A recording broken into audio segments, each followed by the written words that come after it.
te bénit et te garde. Il rayonne sur toi, il t'accorde sa grâce. Ton Dieu seul tourne vers toi, te donne paix.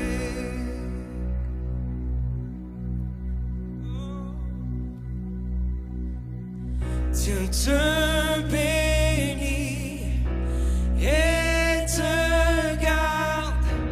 Il rayonne sur toi, il t'accorde sa grâce. Ton Dieu seul tourne vers toi, te donne paix.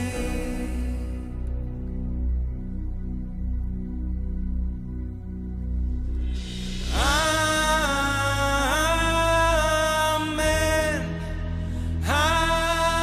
amen, amen. D'une seule voix.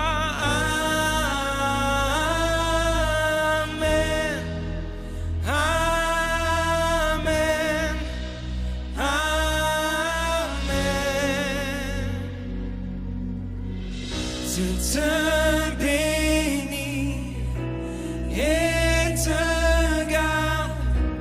Il rayonne sur toi, il t'accorde sa grâce. Ton Dieu seul tourne vers toi, te donne paix.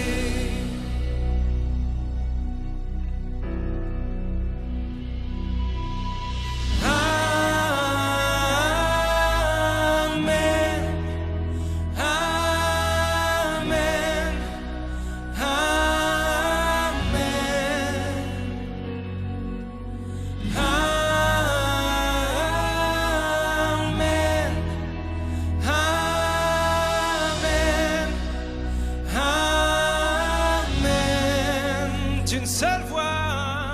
Amen,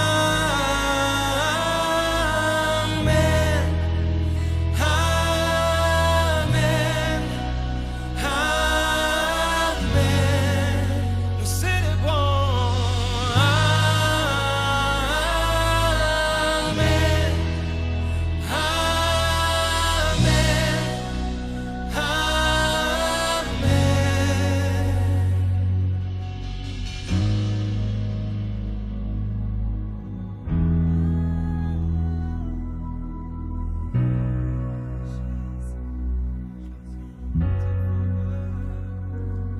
Que sa faveur reste sur toi pour plus de 1000 générations, sur ta famille et tes enfants et les enfants de leurs enfants. Que sa faveur reste sur toi pour plus de 1000 générations, sur ta famille et tes enfants et les enfants de leurs enfants. Que sa faveur reste sur toi pour plus de 1000 générations, sur ta famille et tes enfants et les enfants de leurs enfants. Que sa faveur reste sur toi pour plus de 1000 générations, sur ta famille et tes enfants et les enfants de leurs enfants. Que sa présence t'environne avec toi,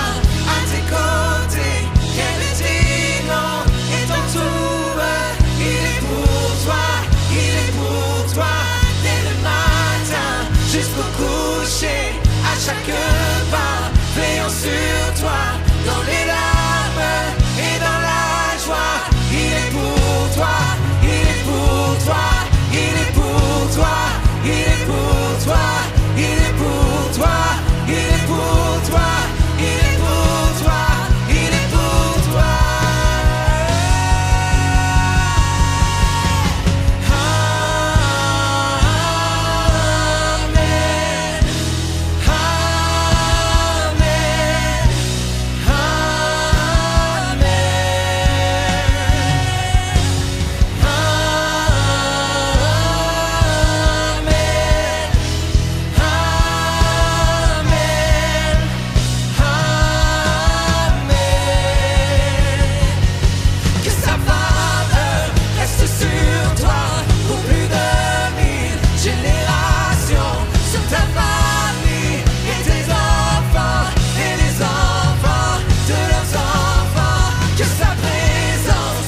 Chers amis, bonsoir, bienvenue sur notre chaîne YouTube de la Cité de Lumière.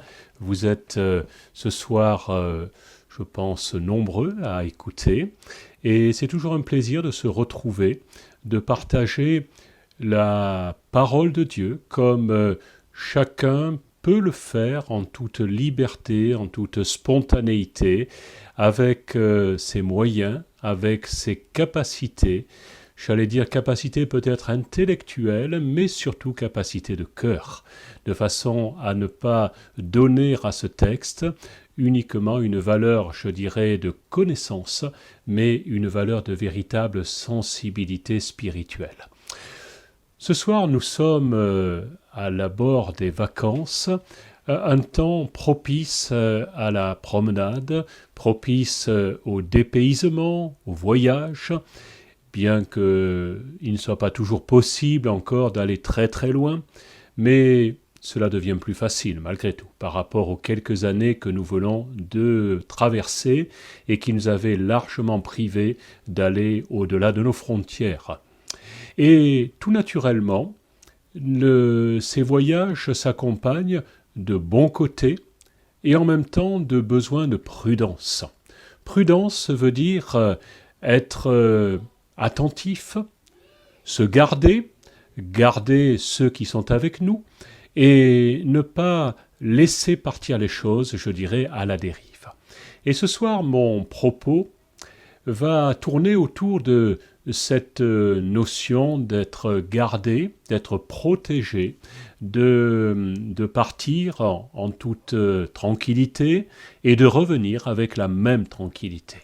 Et il y a dans les Écritures, dans la Bible, un texte par excellence qui parle de cette garde dont nous avons besoin.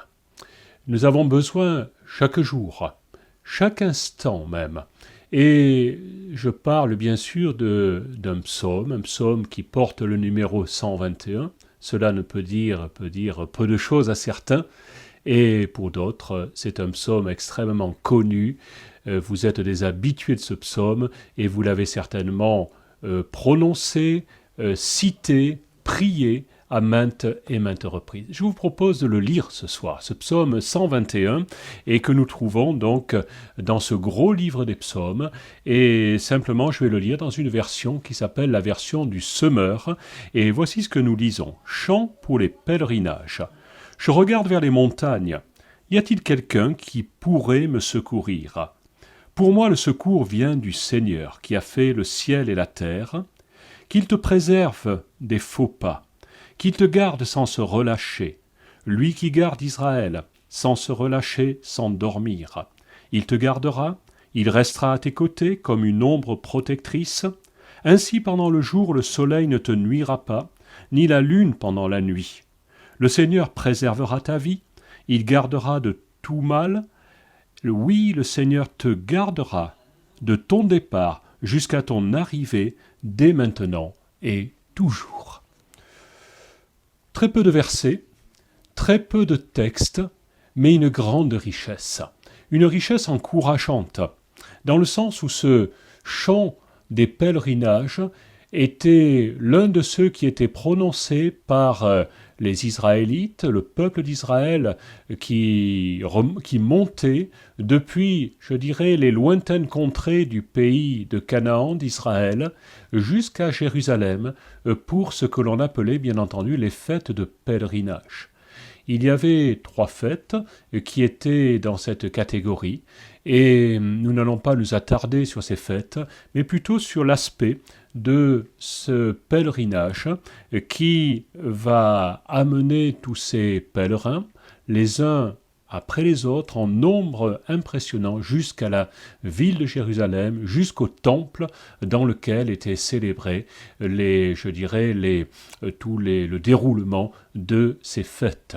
Jésus va lui-même connaître ces fêtes de pèlerinage à plusieurs reprises. Il nous est parlé de la fête de Pâques, il nous est parlé de la fête des cabanes et également de la fête de Soukhot, ce que nous appelons plutôt Pentecôte maintenant.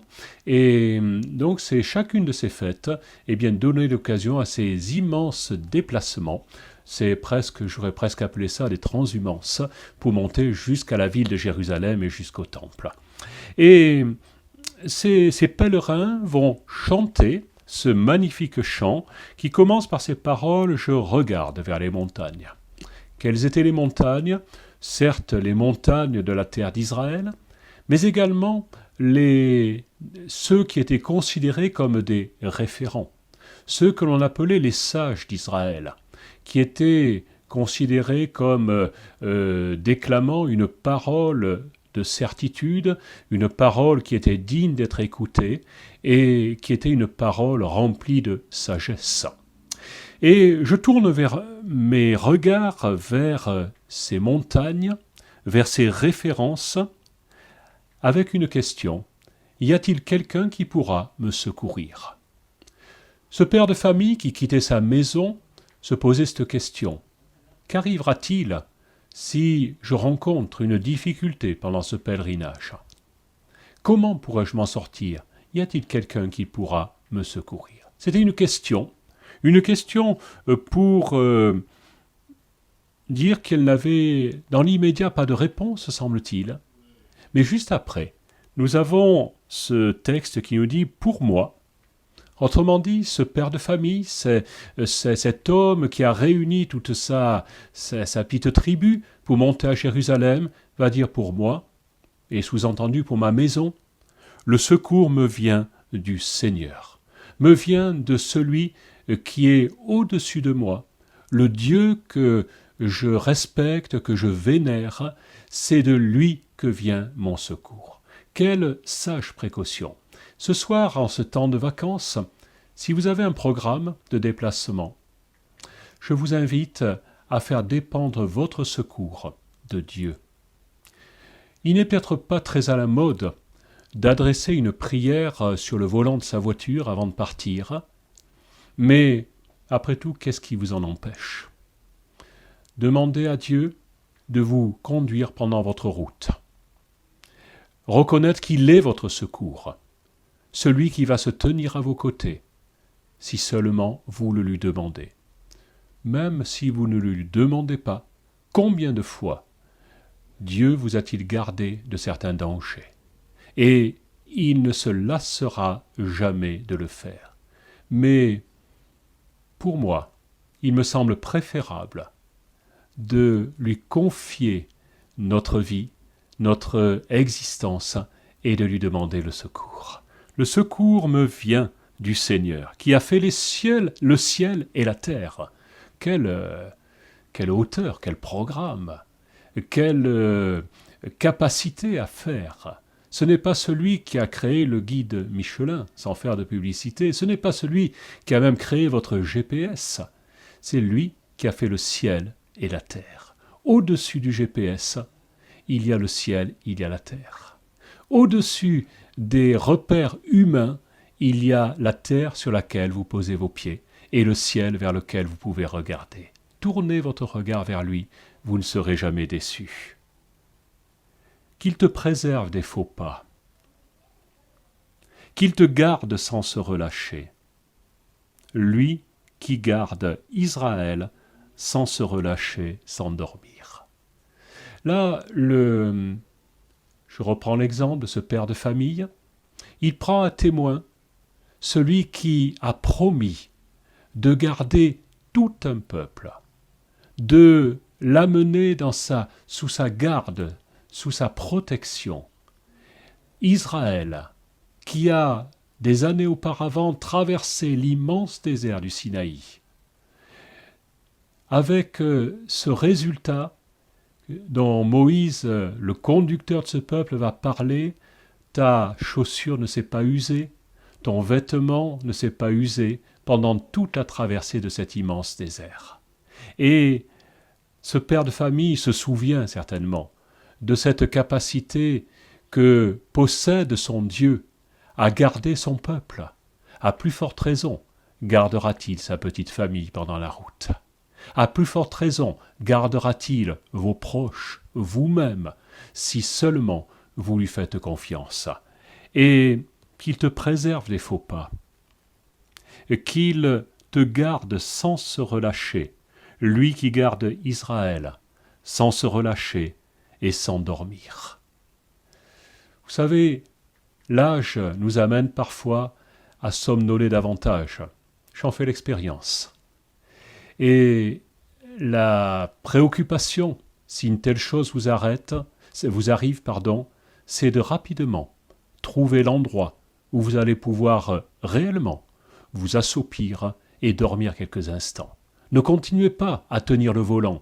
Vous allez dire, mais est-ce que ce soir, on est venu pour entendre de telles recommandations ? C'est pourtant la prudence. C'est pourtant ce dont vous avez besoin. Il est des moments où l'on a perdu le sens des choses et l'on persiste à croire que tout est comme auparavant. On persiste à vouloir tenir à tout prix le volant de notre vie, alors que nous ferions bien mieux de nous arrêter et de recommander notre vie, notre existence, notre avenir à celui qui le connaît parfaitement. De tragiques accidents sont survenus par rapport à la fatigue. On parle beaucoup de l'alcool au volant, l'on parle beaucoup des imprudences, mais l'on a tendance à oublier la fatigue. Êtes-vous fatigué de marcher avec Dieu ? Est-ce que la vie que vous avez connue dans le passé, vous qui êtes chrétien, c'est comme estompé ? Eh bien, croyez-moi, il est temps de reprendre le contrôle là-dessus, de vous arrêter avec prudence, de prier et de vous adresser à celui qui se présente comme le gardien de son peuple et de lui dire « Je veux retrouver la fraîcheur que j'ai perdue, la spontanéité dont j'ai besoin. Me voici arrêté sur le bord de la route pendant quelques instants, te demandant ta grâce pour poursuivre ce chemin que tu as tracé devant mes pas. » C'est là la précaution essentielle dans la vie de tous les jours, au volant de votre voiture, mais essentielle dans la vie de tous les jours, au volant de votre vie. Vous en avez besoin, j'en suis persuadé. Ainsi, pendant le jour, il te protégera. Excusez-moi, il te gardera, il restera à tes côtés comme une ombre protectrice. Pendant le jour, le soleil ne te nuira pas, ni la lune pendant la nuit. Que signifie ce simple texte ? Le soleil ne te frappera pas. Bon, nous pouvons en savoir quelque chose. Je vous invite à ne pas sortir sans avoir un couvre-chef. C'est des recommandations aussi pratiques. Mais qu'est-ce que la lune peut avoir à faire là-dedans ? La lune est-elle capable de nous frapper ? Vous savez, je crois que la lune nous parle du règne de la nuit. La lune domine sur la nuit. La lune est le luminaire créé par Dieu pour dominer sur la nuit.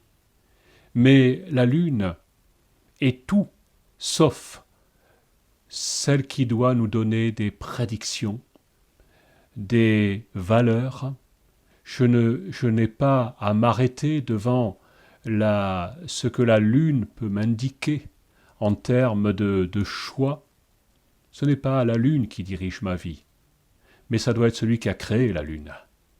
Et je pense que dans ce texte, s'il est dit que la lune ne te frappera pas pendant la nuit, c'était toutes ces terreurs de la nuit que pouvait rencontrer cette petite troupe, cette petite famille, dans la traversée de larges étendues désertiques, où une bête sauvage pouvait surgir, où un obstacle pouvait se faire jour, un obstacle, un trou, quelque chose qui n'avait pas été perçu alors qu'il faisait jour, et toutes ces sources d'inquiétude que la nuit peut provoquer.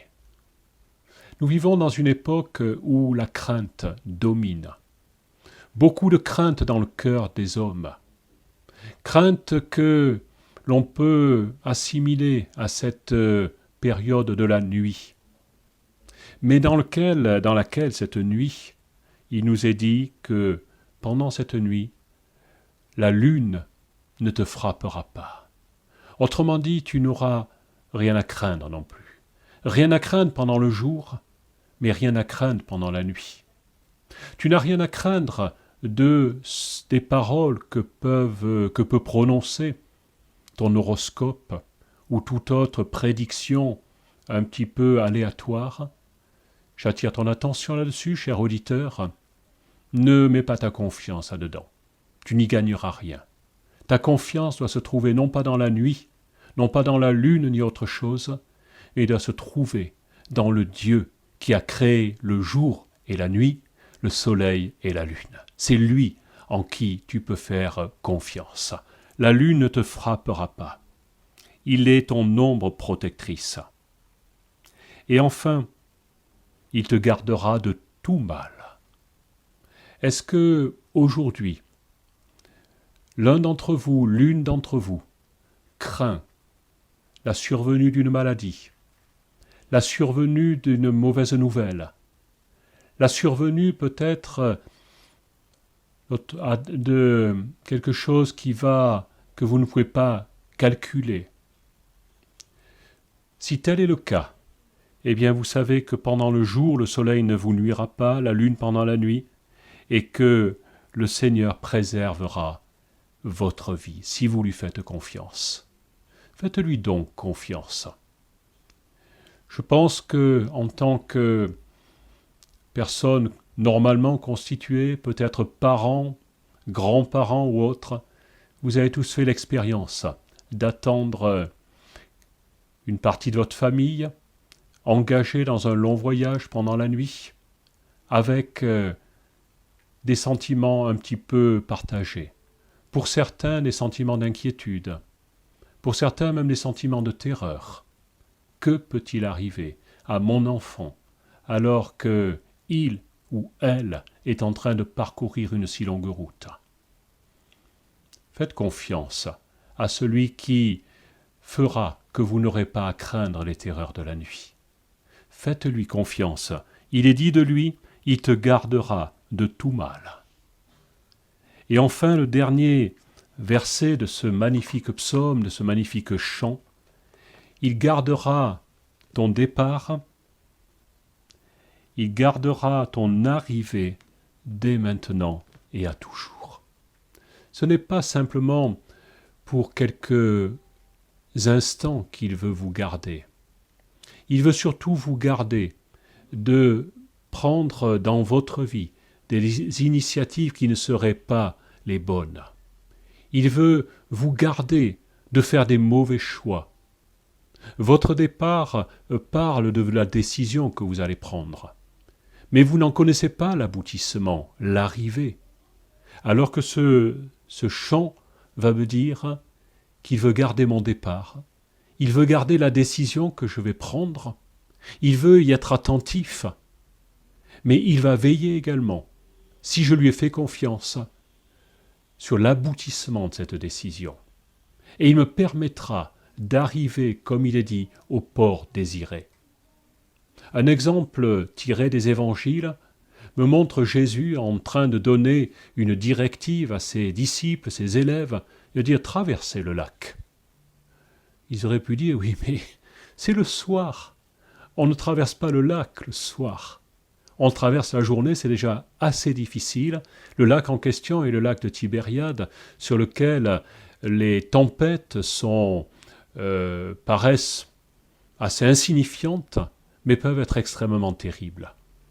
Et Jésus va mettre ses quelques disciples à l'épreuve, leur disant « traversez ». Il n'est pas monté dans la barque, il est en retrait. Mais ce qui est certain, c'est qu'il va regarder ses disciples traverser. Et alors que la tempête va arriver sur ce lac, eh bien, il va rejoindre miraculeusement ses disciples, il va les amener jusque dans cette confiance qu'il veut développer dans leur cœur, et ils arriveront au port désiré. Ce soir, il est possible que vous soyez embarqués dans une aventure dont vous ne maîtrisez pas les tenants et les aboutissants. Permettez-moi en terminant, ne serait-ce que l'expérience de votre vie, permettez-moi de vous dire, confiez votre vie, confiez votre expérience, confiez votre vie tout entière à celui qui veut y veiller dessus et vous permettre non seulement de démarrer, mais d'aller jusqu'au port auquel vous devez arriver. Je vous souhaite une bonne soirée, je vous dis à très bientôt et si vous êtes en vacances, je vous souhaite d'excellentes vacances. À très bientôt, au revoir.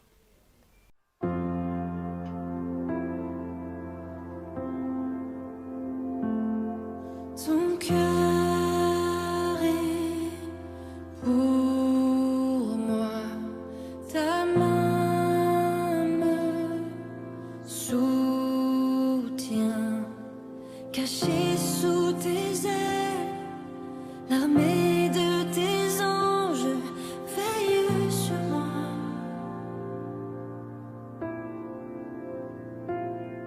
Tu es avec moi, constant et présent, car depuis toujours ta faveur me poursuit. Tu es mon appui. Je n'ai jamais marché seul, jamais été délaissé. Dieu, tu es mon héritage, ma force et mon rempart, et j'ai cette assurance que tu guides mes pas. Toi, mon libérateur, non, je ne marche jamais seul.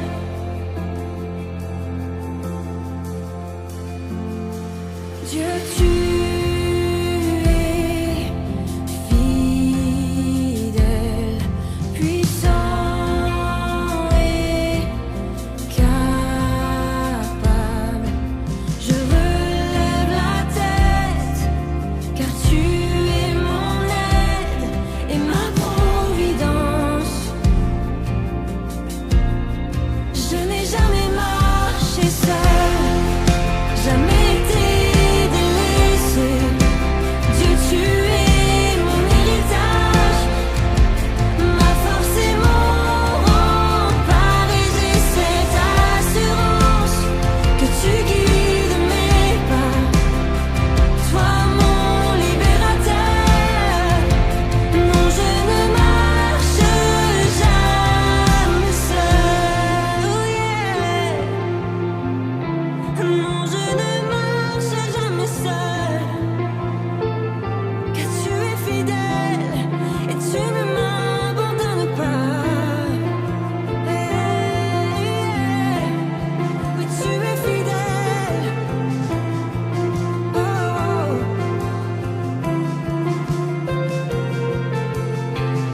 À chaque moment, chaque minute, tu as toujours été là. Tu es fidèle et tu le seras toujours. Dans chaque victoire, chaque défaite, tu es loyal envers moi. Tu es fidèle et tu le seras toujours. À chaque moment, chaque minute, tu as toujours été là. Tu es fidèle et tu le seras toujours. Dans chaque victoire, chaque défaite, tu es loyal envers moi. Tu es fidèle et tu le seras toujours. Tu es fidèle et tu le seras toujours. Je n'ai jamais marché seul, jamais été délaissé. Dieu, tu es mon héritage, ma force et mon rempart, et j'ai cette assurance que tu guides mes pas. Toi, mon libérateur, non, je ne marche jamais seul. Je n'ai jamais été délaissé. Dieu, tu